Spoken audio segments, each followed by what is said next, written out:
Assalamualaikum warahmatullahi wabarakatuh. Perkenalkan, nama saya Niputu Krisna Purnamasari, NPM 190 120 192 dari kelas ANTE.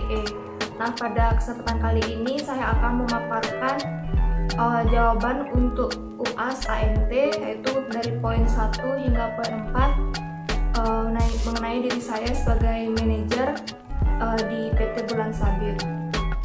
Pertama, saya akan membahas mengenai 5 fungsi dari manajemen manufaktur. Yang pertama itu ada perencanaan produksi, yang kedua ada pengaturan alur produksinya, yang ketiga pengelolaan anggaran, yang keempat rencana produksi, lalu yang terakhir adalah pemantauan dari stok atau inventory.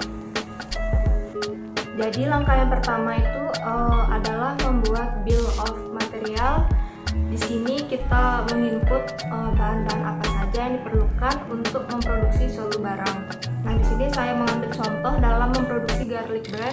Di sini saya sudah cantumkan bahan-bahan yang diperlukan seperti tepung, telur, baking soda, bawang putih, dan lain-lainnya. Lalu kita juga mencantumkan kuantiti atau jumlah bahan yang diperlukan, masing-masing bahan tersebut berapa yang diperlukan.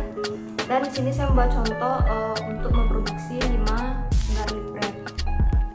Lalu selanjutnya bisa kita lihat di sini bahwa garlic bread di sini keterangannya adalah akan diproduksi atau sudah dijadwalkan untuk diproduksi pada hari ini.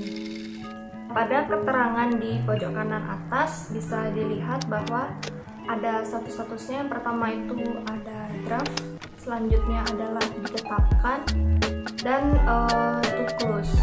Nah, di sini ada penjelasan mengenai alur-alur yang telah kita lakukan mulai dari pembuatan bill of material sampai statusnya itu selesai. Lalu saya di sini mencoba untuk membuat bill of material untuk memproduksi barang yang lain. Di sini saya membuat contohnya itu adalah chocolate cake sebanyak 20 buah, kuantitinya 20. Dan sama seperti bill of material sebelumnya yang untuk garlic bread, kita harus menginput bahan-bahan yang apa saja yang diperlukan beserta dengan kuantitas dari masing-masing bahan tersebut. Lalu selanjutnya di sini kita bisa melihat dan mengecek untuk cost of komponennya. Di sini ada jumlah bahan-bahan yang kita gunakan untuk produksi chocolate cake, jumlahnya, lalu harga yang dibutuhkan untuk bahan-bahan tersebut, beserta total harga yang diperlukan atau harga pokoknya nanti untuk membuat chocolate cake ini. Lalu selanjutnya kita pindah ke modul inventory atau modul persediaan. Di sini saya akan mencoba menginput salah satu bahan yang diperlukan yang sering digunakan dalam PT Bulan Sabit yang bergerak di dalam bidang food and beverage. Di sini pada halaman informasi umum kita mencantumkan nama produknya yaitu keju, lalu tipe produknya apakah dia bisa dibeli atau dia bisa dijual. Di sini bisa dibeli.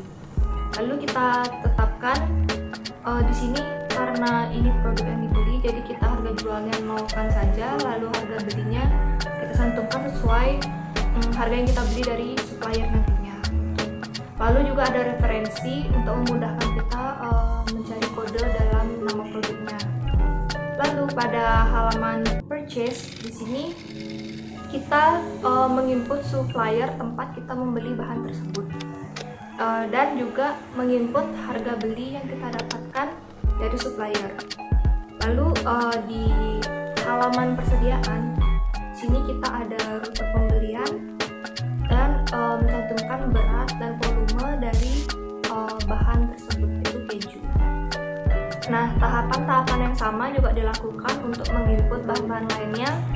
Di sini saya sudah ada inventory, seluruh inventory yang saya miliki, di mana sini terbagi menjadi 2 kategori atau 2 tipe. Yang pertama itu untuk kategori expense atau yang kita habiskan untuk memproduksi itu saya memiliki 20 jenis barang atau bahan.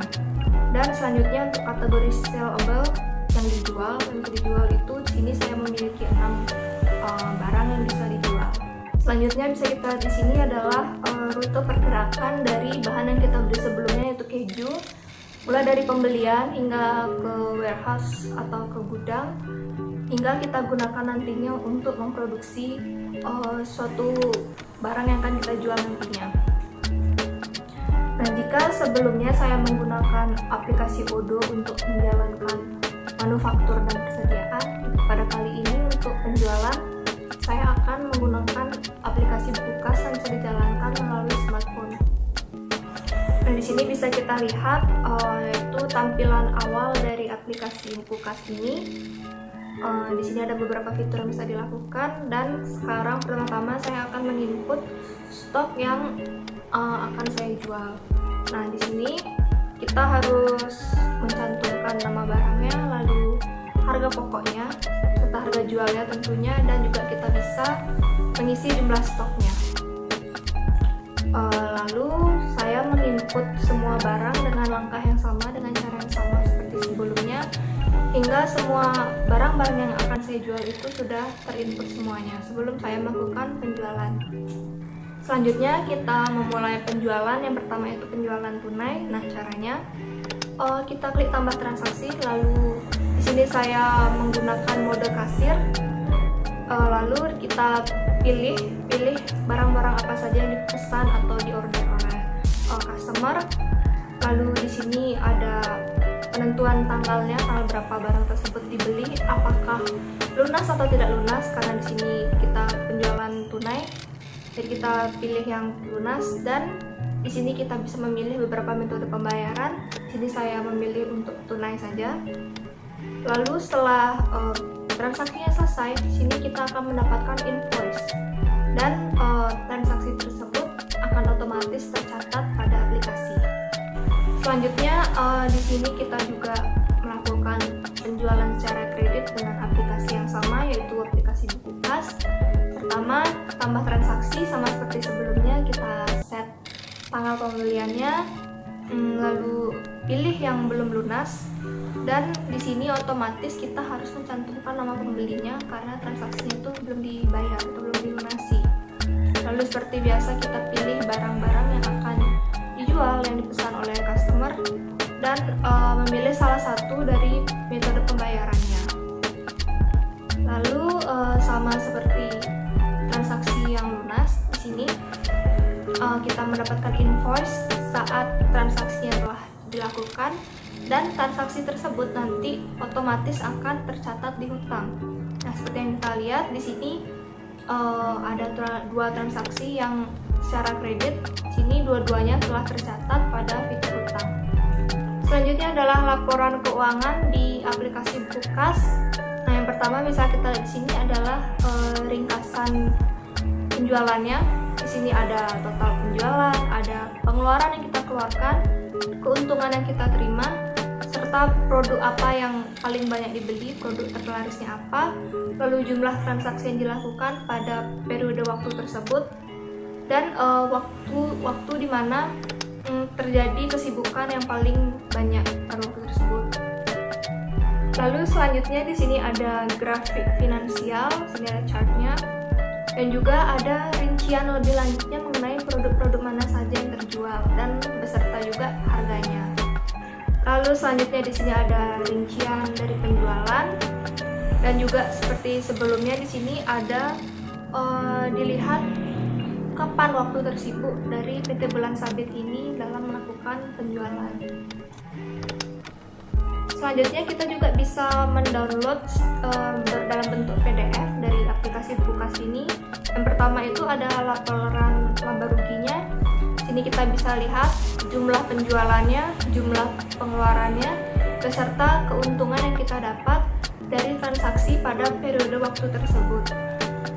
Selanjutnya laporan transaksi hutang piutang. Nah, laporan ini kita juga bisa download dari aplikasi buku kas dalam bentuk PDF sama seperti laporan laba ruginya. Nah, di sini kita bisa lihat laporan hutang piutang yang terjadi dalam dua transaksi yang telah dilakukan pada periode waktu tersebut.